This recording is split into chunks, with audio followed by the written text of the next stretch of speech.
ሚኒስትሩ የማህበራዊ ትስስር ገጽ ላይ ምንድነው የተፈጠረው? በዚህ ሰዓት አሳሳቢ ሁኔታ ላይ በተለይም ደግሞ በኢትዮጵያ ውስጥ ማለት ነው ፍትህ ያጣው የሴቶች ጥቃትን በተመለከተ ለጠቅላይ ሚኒስትሩ በቀጥታ የፍትህ ጥያቄ እየቀረበ ይገኛል። እንደዚህ አይነት ጥያቄዎች በተለይም ደግሞ በቀጥታ በጠቅላይ ሚኒስትሩ ፔጅ ላይ ሲደረጉ የመጀመሪያው ነው ማለት ይቻላል።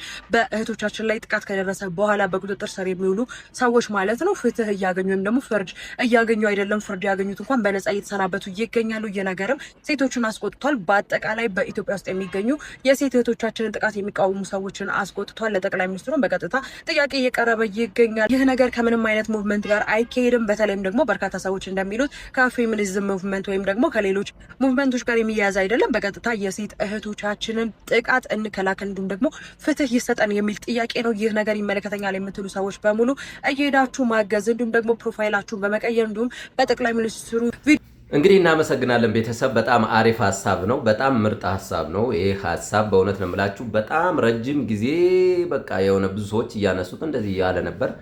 ነገር ግን እኔ አሁን ልላችሁ የምችለው ማለት ነው ይህ ሀሳብ ቤዚክ ነው፣ ግን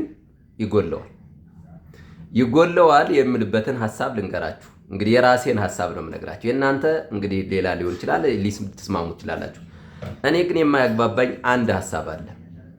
እሱ ሀሳብ ምንድን ነው ለምትሉኝ፣ እነዚህ ሰዎች አሁንም ነገም ከነገ ወዲያም ከአሁን በፊትም እያደረጉት ያሉት በሰላም እጦት ነው፣ ህግና ስርዓት ባለመኖሩ ነው። ህግ ባለበት ስርዓት ባለበት መቀጣት ወይም ደግሞ መያዝ ወይም ደግሞ እኛ መያዝ ስንችል እነዚህን ሰዎች እኛ ህብረተሰቦች ደግሞ እነሱን ስንዝ ነገ እኮ ይወጣሉ እነዚህ ሰዎች። መንግስት እኮ ያስራል። አሁን እኮ ሁለት ወር አስሮት ይወጣል ይሄ ሰውዬ። አሁን ለምሳሌ ህፃኗን አስገድዶ ደፈረን በል ወይም እናቷን ገደለ በል ወይም ደግሞ ልጁን ወስዶ አሁንም እንትኑ ብሎ ገደለ ይሄ ሰውዬ ወሰደ ወይም ደግሞ አግቶ ብር ወሰደ። ግን በስንት ቀን ነው የሚወጣው?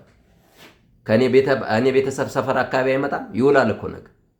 እንተዋወቃለን፣ ቤተሰብ እንተዋወቃለን። ነገር ግን ፈርተህ ነው የምትኖረው። በቃ ይህን የፈራኸውን አጋልጥ ያዝ፣ ወይም ደግሞ እንደፈለከው የሆነ ነገር ደግሞ እንዲሆን ደግሞ ያንን መጣር ነው። ያነ ደግሞ ምንድነው? ሰላም ነው። ሰላም እንዲሰፍን መጀመሪያ እንደዚህ ሰላማዊ ነገር ሳታዘጋጅ አሁን በሆነ ነገር ላይ ገብተህ እንደዚህ ማለት አይቻልም። ባይዘወይ እኔ ይሄን ነገር ያዘጋጁትን ሰዎችን እኔ ራሱ ስለማቃቸው ሆን ብለው ምንም ተኝተው ኑረው ሰላም በሆነበት ህዝብ በሚበጠበት እናት ልጇን በጦርነት በምታጣበት ሰዓት ያኔ ተው በሚባልበት ሰዓት ዝም ብላ አሁን ህፃናት እንደዚህ የተደረፈረ እናቶች እንደዚህ እየተደረጉ ያሉትን እናቃቸዋለን እኮ ሌላ ቦታ ሚዲያ ሲያጡ የሚዲያ ሽፋን ሳጡ ነው ወደዚህ የመጡት። እናቃለን፣ ይሄ እናቅሻለን። አሁንም ያስጀመረችውን ዮርዲ ነች፣ እናቃታለን። ዮርዲ ምን እንደሆነች እናቃለን። በባለፈው ምን እያለች ቲክቶክ ላይ ስትወጣ እንደነበር። ስለ ህፃናት ያሳስብሻል እንዴ አንቺ? ስለ ህፃናት ያሳስብሻል ወይ? ስለ እናት ያሳስብሻል? በባለፈው ባል ምንድነው እያልሽ አንቺ የምታወሪ ሴትዮ፣ አንቺ እንዴት ስለ ልጅ ታስቢያለሽ? እንዴት ስለ ልጅ ስለ እናት መገደል ታወሪያለሽ? ይሄን ሐሳብ የያዘ ሰው እንዴት ነው ወደዛ ገብቶ አፉን ሞልቶ የሚናገረው? ወንድ ከወንድ ታዲያ ሰላም በሚሆንበት ሰላም ፍጠሩ እባካችሁ። ህብረተሰቦች ልጆቻችሁን ተቆጡ። እየወጡ እንትን እያሉ ነው። ሁሉም ወሮ በላ ሆኗል።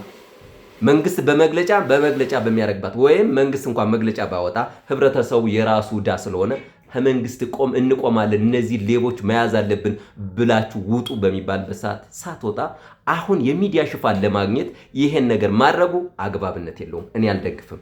ሁለተኛ ወንድ ከሆንሽ አሁን ጠቅላይ ሚኒስትር ኦፊሱ ጋር አሁን እንዳረግሽው እስኪ ወንድ በአማራ ክልል፣ በትግራይ ክልል፣ በኦሮሚያ ክልል የሚካሄዱት እነዚህ ህገወጥ የሆኑ የሚባሉትን እነዚህን እናወግዛለን፣ አብረን ከጎንህ ነን የሚለውን ሐሳብ እስኪ ይዘሽ ውጪ።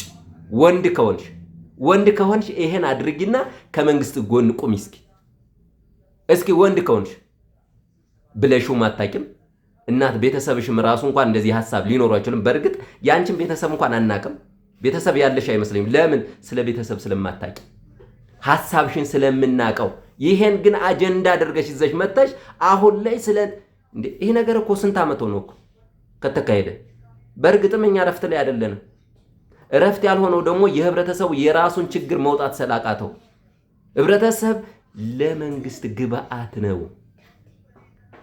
መንግስት ብቻውን አንድ ግለሰብ ነው። አንድ ግለሰብ እንዳለ 120 ሚሊዮን እንትን ማለት አይችልም። በባለፈውም ሰምታችኋል። እኔ እያንዳንዱ ቤት ላይ ፖሊስ ላቆም አልችልም፣ ራሳችሁ ቁሙ ብሏል። ወንድ ከሆንሽ አሁን ታዲያ ለምን ከጎንህ ነኝ? ምንድነው የሚያስፈልግህ? ወይም ደግሞ እንደዚህ አስቁምልን፣ እንደዚህ አይነት ዱርዬ ወሮበላ ወይም ደግሞ ሽፍታዎችን ያዝልን፣ እኔም አለሁ ብለሽ ውጭ እስኪ። ወንድ ከሆንሽ ዩዲዲት በቃ ይሄን ካደረግሽ ጎበዝ ነሽ።